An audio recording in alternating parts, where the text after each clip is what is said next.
Preface. A concerted assault on local democracy is underway. In towns, counties, villages, and cities across the United States and around the globe, municipalities are forbidden the authority to secure and protect residents' rights through local law. Every day, people are faced with assaults against their rights on the job. They are left helpless to preserve their local economies against giant retail chains, subsidies paid with their tax dollars to attract community-busting monopolies, exemptions from local laws and taxes for industries that bring poverty-level wages, and toxic byproducts for local disposal. They are stripped of self-governing tools to defend the air they breathe against the installation of refineries and fossil fuel pipelines. They are scoffed at for wanting to protect their families and neighbors against police violence. They can't protect the land they get their food from and the air their children breathe against aerial pesticide spraying by agribusiness juggernauts. And it's illegal for them to safeguard the water their children drink against polluting manufacturers and extractors when state law forbids, or preempts, protective local laws.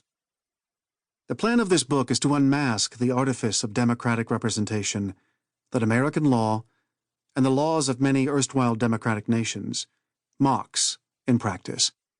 It will expose the way the legal system has been engineered to guarantee that wealth and empire prevail over people and their common birthright. It has been written for anyone who wonders what went wrong in a nation thought to have pioneered a system of democratic representation with rules that apply equally to everyone. Community activists, labor leaders, working people, environmentalists, progressives tired of losing, and conservatives tired of believing in but not seeing reverence for foundational ideals will be interested in knowing how things got so screwed up. Listeners seeking a deeper understanding of why so many social and political challenges seem insurmountable, and those who wonder why the legal system, economic policies, and international trade agreements seem to serve some purpose other than the public welfare, will find in this book a new framework for productive thought.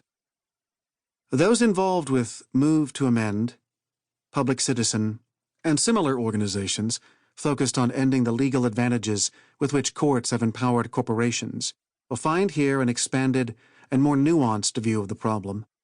Others whose critique of capitalism demands more than superficial reform will be interested to learn the hidden ways the wealthy are favored by a system of law that protects capitalism from democracy and sacrifices human and civil rights to ensure its success.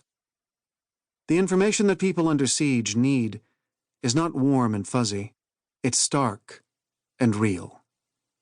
It may at times seem depressing, disempowering, and, frankly, not filled with hope. I can only say that, although these are common reactions to being exposed to our dire situation, that's not where the story ends. Extraordinary people have taken up the struggle for true freedom. They have begun to take seriously their unalienable right to protect themselves, their communities, and their natural environment against toxic uses of private wealth. Unalienable, as used in these pages, means intrinsic. That is, impossible to be separated from, not able to be forfeited, sold, traded, or even voluntarily surrendered. Understanding the truth of our predicament always seemed more important to my colleagues and me than being sensitive to the desire to find easy answers and quick fixes. Our impatience with band-aid solutions to systemic oppression is driven not by callousness, but by urgency. Our critique of traditional progressive organizing is a judgment not of character, but of strategy.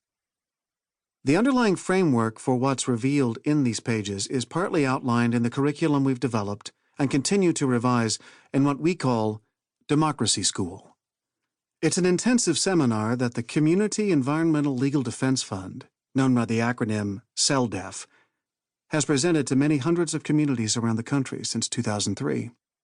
I'm a Democracy School lecturer, a contributor to the curriculum, and the current National Organizing Director for CELDEF.